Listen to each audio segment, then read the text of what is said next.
আসসালামু আলাইকুম। কেমন আছেন সবাই? আশা করি আল্লাহ তাআলা সবাইকে ভালো রেখেছে।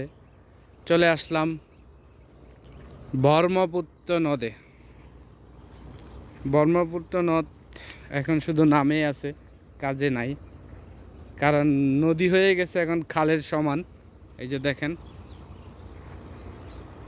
এই যে সে নদী। এটাকে এই নদীর সীমানা কিন্তু ওই যে গাছ দেখাচ্ছি আমি জুম করে, ওই যে গাছপালাগুলো দেখা যাচ্ছে না, ওটা হলো সীমানা পার।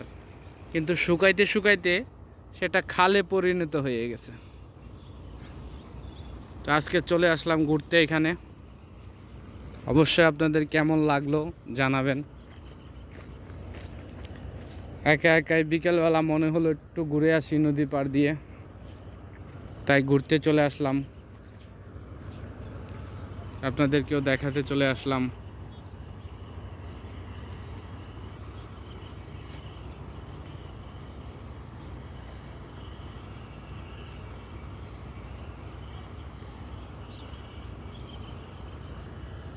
বিশাল নদী এখন শুকায়া হয়ে গেছে খালের মতো। আগে যে পরিমাণ মাছ, যে পরিমাণ শিশু দেখা যেত, এখন আর দেখা যায় না। আমরা ছোটোবেলায় এই নদীতে অনেক গোসল করছি, প্রচুর পরিমাণ গোসল করছি। এখন তো নদী প্রায় শুকিয়ে শেষ।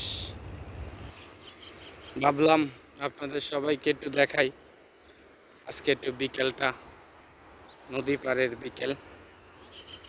আশা করি সবার ভালো লাগবে এই দৃশ্যগুলা। খুব সুন্দর একটি দৃশ্য এখানে। আসলেও আমরা অনেক উঁচু হয়ে গেছে, আমি এদিকে যাইতে আসলে ভয় পাচ্ছি যদিও, কারণ যে কোনো টাইমে বালুতে পার ভেঙে যেতে পারে। এই যে দেখেন, হচ্ছে পার, আমি দাঁড়িয়ে আছি এখানে, যে কোনো টাইমে ভেঙে যেতে পারে। ওই যে ওদিক দিয়ে ভেঙে গেছে,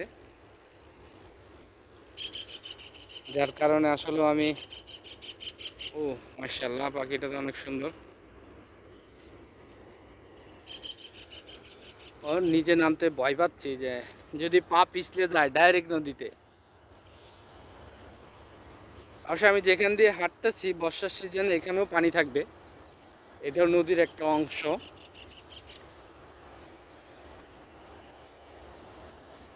এখন অবশ্যই মাছের ট্রলার তেমন একটা বেশি দেখা যায় না, কারণ নদীর মাছ এক প্রকার বিলুপ্ত হয়ে গেছে। এখন নদীটার মাছ খুব কম পাওয়া যায়।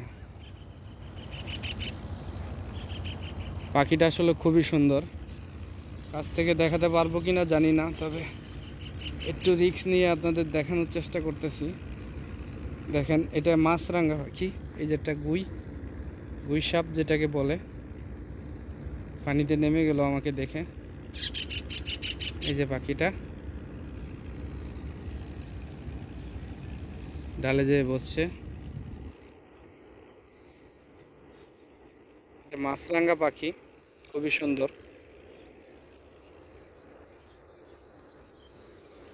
তো কার কেমন লাগলো অবশ্যই কমেন্টে জানাবেন। এরকম দৃশ্য দেখতে কার কার ভালো লাগে, কারা ভালোবাসেন, অবশ্যই জানাবেন।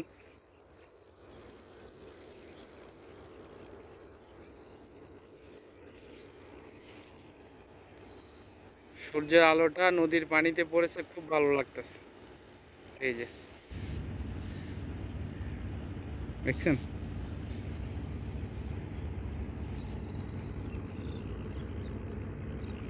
সবাই ভালো থাকবেন, সুস্থ থাকবেন, নিরাপদে থাকবেন। আসসালামু আলাইকুম ওয়া রাহমাতুল্লাহি ওয়া বারাকাতুহু।